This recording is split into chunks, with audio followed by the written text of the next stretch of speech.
Привет, это Семен Кочкин. В прошлом, в 2022 году, чувашский парламент изменил Конституцию республики. Теперь глава Чувашии может избираться бесконечное количество раз и отправить в отставку руководителей городов и районов. Эти изменения – последствия обнуления Конституции России и принятия закона о публичной власти. Путин обнулился и увеличил свои полномочия, хотя, казалось бы, куда еще? А взамен разрешил региональным элитам править до самой смерти и делать с местным самоуправлением все, что им угодно. Прошлогодние изменения Чувашской Конституции – это уже 15-й пакет изменений в основной закон республики, а самих поправок было гораздо больше. Когда я только задумывался о съемке этого видео, я, честно говоря, не представлял серьезности масштабов проблемы. Оказалось, что о нашей республике очень мало пишут, хотя запрос есть. Ради эксперимента я попробовал собрать деньги на съемки этого ролика и закончил сбор буквально за пару часов. Раз у вас большой интерес к этой теме, то давайте поговорим о ней поподробней. Перед тем, как разбираться, зачем и как меняли основной закон, нужно посмотреть, как его вообще принимали. А для этого нам нужно перенестись в 90-е.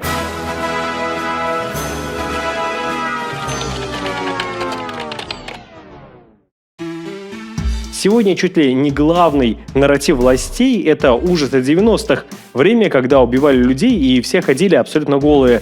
Но для многих это было время надежд и испытаний.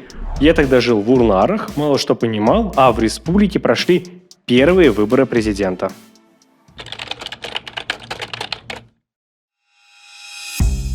24 октября 1990 года парламент Чувашии принял Декларацию о государственном суверенитете.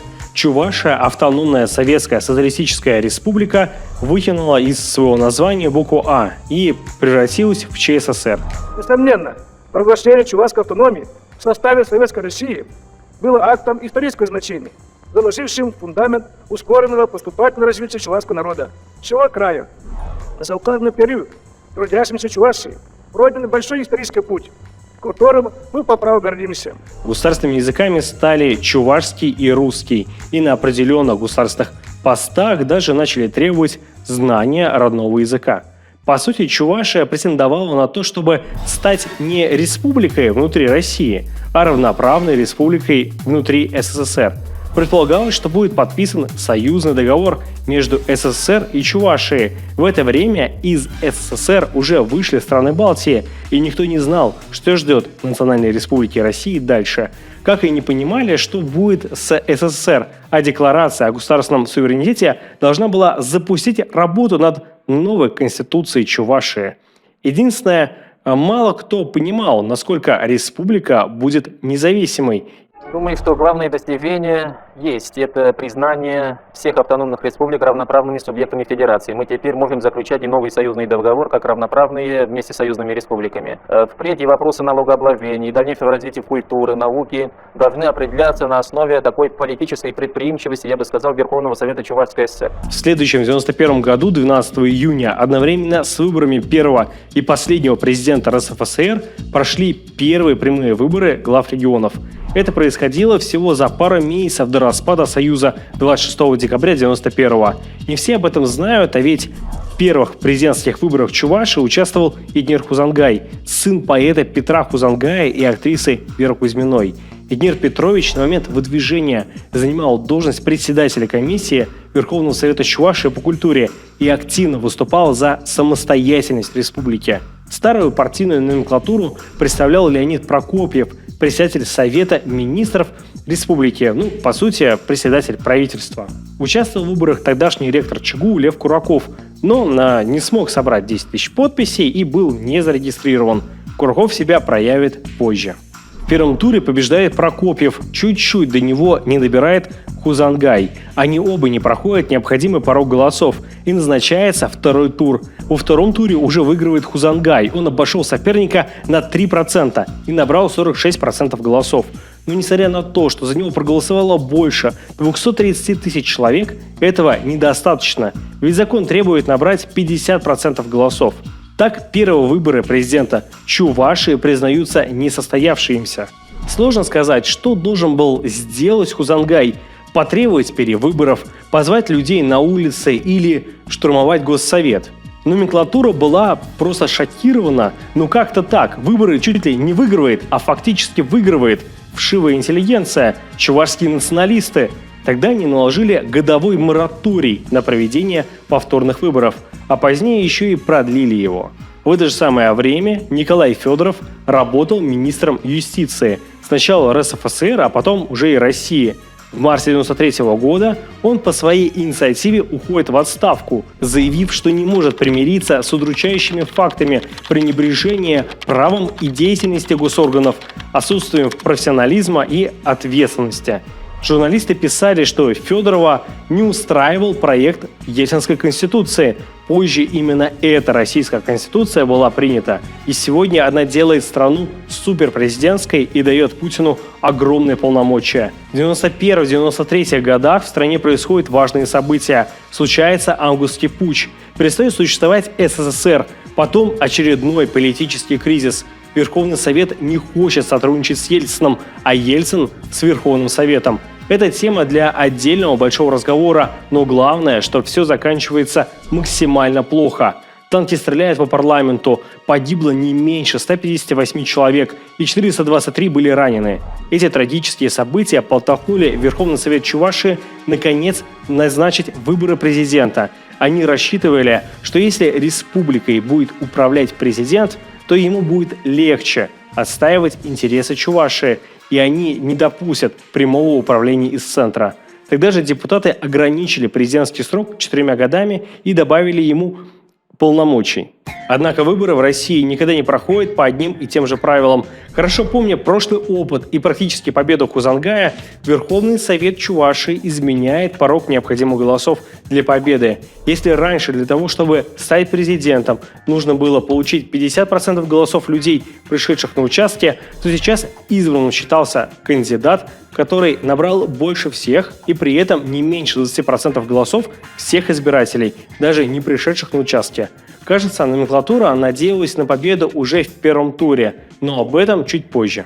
Из интересного, тогда же в ноябре 1993 года сессия Верховного Совета определила высший представительный орган Чувашии, который получил название Государственного Совета. Парламент чуть не был назван Хурал, что переводится с чувашского как «охрана» или «дозор». Отличное название, по-моему, но депутаты не поддержали предложение националистов. Параллельно с этими процессами в России происходило принятие новой конституции. Страна должна была пройти референдум. Новая конституция России не нравилась никому, ни КПРФ, ни национал-демократам. Они отмечали, что закон не гарантирует суверенитета республик. Будущий президент Федоров критиковал заложенные в Конституции огромные полномочия президента. По итогам референдума чуваши не поддержали российскую конституцию. За проголосовали только 40%. По России это число составило 58%. И основной закон страны был принят. Представляете такое сейчас? Когда вам будут рассказывать про покорных жителей республики, можете им напомнить, что наши родители эту конституцию не выбирали. В один день с референдумом в декабре 1993 года уже по новым законам прошли вторые выборы первого президента Чувашии. 35-летний Федоров на них подчеркивал свой опыт федерального министра и обещал помощь со стороны центра, и в то же время критиковал центр за радикализм и слишком большие полномочия в руках президента. Но Федоров не был фаворитом гонки. Многие были уверены в победе Викторова, который был председателем Совета Чувашии и, по сути, главой правительства. Другие верили в Хузангая, победителя прошлых выборов. А еще был председатель Верховного Совета Чувашии Эдуард Кубарев. В итоге в первом туре победитель не определился, и во второй вошли неожиданно две кандидатуры. Это Николай Федоров и ректор ЧГУ Лев Кураков, который собирался участвовать еще в первых выборах, но не был зарегистрирован. Результат мы знаем. Бывший министр юстиции Федоров выиграл с 55% голосов, а вот председатели старой элиты проиграли. Обидно за Этнера Хузангая. Человек, который, по сути, выиграл прошлые выборы, на этих получил всего 6%. После 1993 года он практически уходит из политики.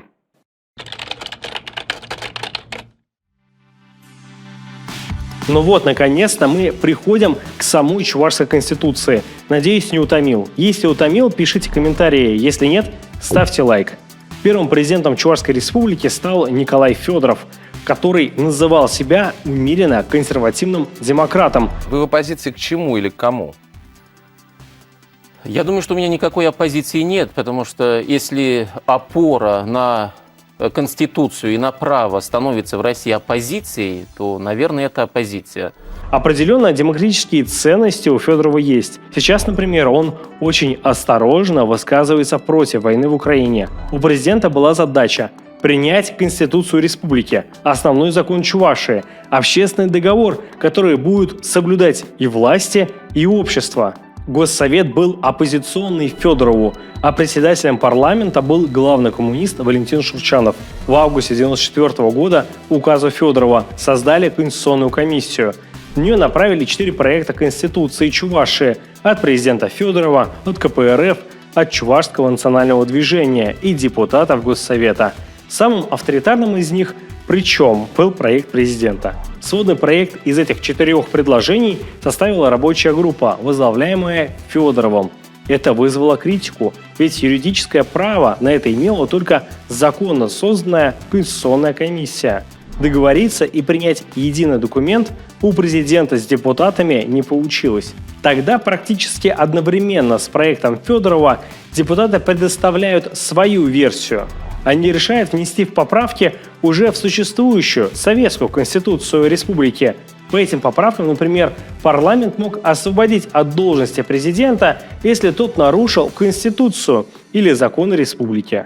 15 марта 1995 года Государственный совет принимает эти поправки, но Федоров отказывается их подписывать. В ответ на это коммунисты Чебоксарского горкома во главе с Маляковым организовывают инициативную группу о проведении референдума по упразднению поста президента Чувашии.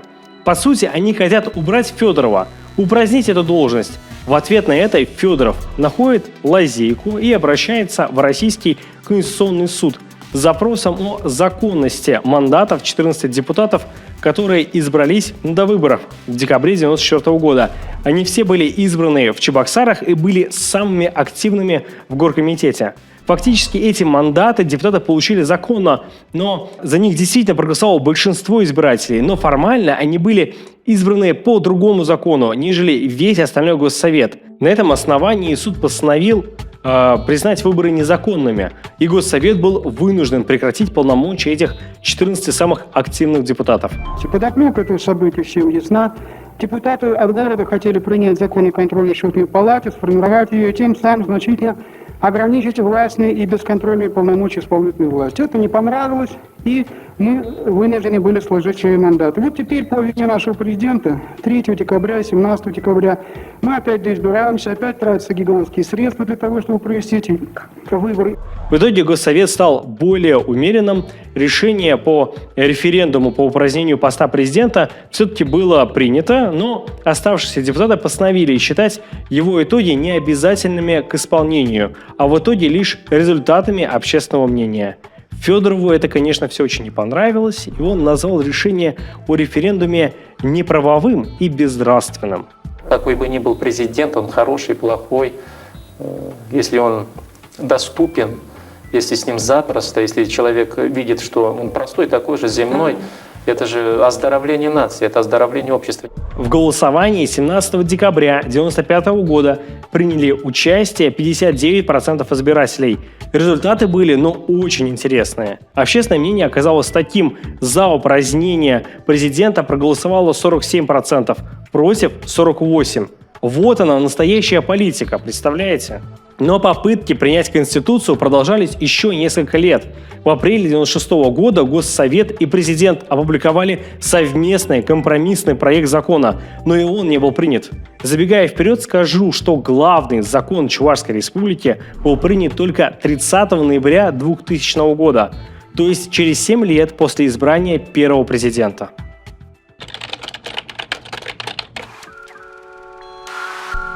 В 1997 году заканчивается срок президента Николая Федорова.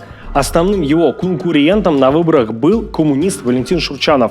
И хоть коммунисты всегда были сильны в Чувашии, Федоров смог победить его уже в первом туре. Почему? Пожалуй, главной причиной в том, что он смог объединиться с другим своим конкурентом Львом Кураковым. Помните эту фамилию? На выборах 1993 года ректор ЧГУ занял второе место после Федорова и в этом избирательном цикле мог забрать значительную часть голосов. Но на выборах тогда выдвигались в тандеме, прямо как в Америке. Один человек шел кандидатом в президенты, а вместе с ним второй на должность вице-президента. Вот таким вот вице-президентом и стал Кураков. В декабре 1997 года Федоров победил с 56% голосов. У его основного соперника Шурчанова только 35%. Стоит отдать должное Федорову. После победы он протянул руку коммунисту, предложил ему должность председателя правительства Чувашии, но Шурчанов отказался. Правда, и Кураков долго не проработал с Федоровым. Он побыл вице-президентом Чувашии всего полгода. Видимо, рабочие отношения у бывших конкурентов так и не сложились. Но уже в 1998 году при поддержке администрации президента Кураков проходит в Госсовет и впоследствии становится его председателем. На этих парламентских выборах гораздо меньше оппозиции прошло в Госсовет, и принять Конституцию Федорову становится проще.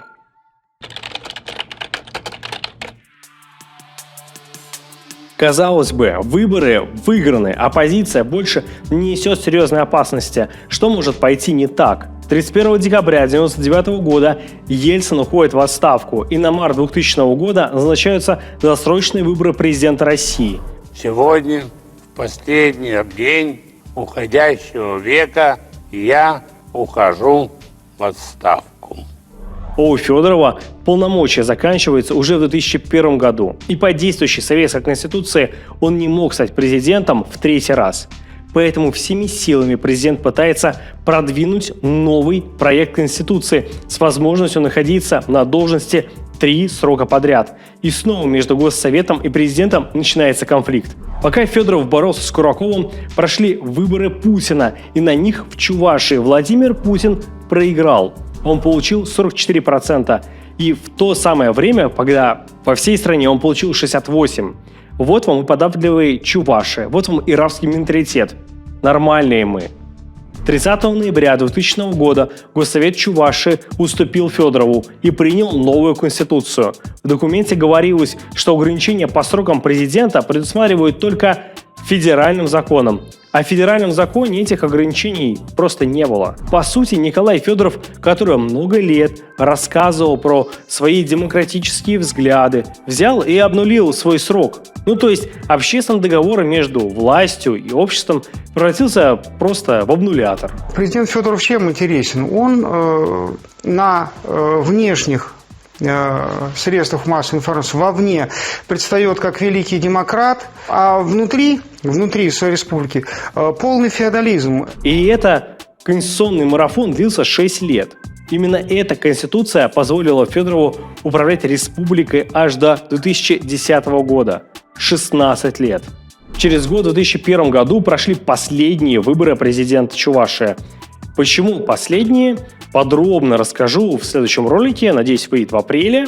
Главное, что это был полный провал для Федорова. Да, формально он выиграл, но получил только 40%, а коммунист Шурчанову не хватило буквально 3% для победы. Второго тура не было из-за поправки про 25% голосов, которые принимали еще, чтобы победить Хузангая. И если за Федорова раньше голосовали города, то сейчас его выбирали села. Шурчанов выборы не признал, обвинял президента в фальсификациях и в административном давлении. И даже пытался отменить через суд результаты выборов. Вот так и закончилась эпоха надежд, демократии и национальных движений. Так демократичный и либеральный президент, который действительно многое сделал для республики в первые сроки, предал собственные принципы из-за нежелания уходить. Сегодня власти республики даже не говорят вслух о своей тотальной зависимости от Москвы. Да что уж там, руководителю республики даже запрещено называться президентом. Еще интересный факт. До 1996 года в Чувашии праздновался день принятия декларации о независимости. А сейчас власти делают вид, что такой декларации вообще не было. Мне хочется получить от вас больше обратной связи. Для меня это просто необычно снимать ролик про такой исторической теме. Напишите в комментариях, как вам. Следующий ролик будет о том, как Конституция республики менялась в 21 веке и как на нее влиял Кремль. Ну и как мы до всего этого докатились. Не забудьте, пожалуйста, и про лайк, и про подписку, и про колокольчик. И если вы хотите меня поддержать, то подписывайтесь на Boosty, на Patreon. Спасибо большое, что смотрите меня. До встречи.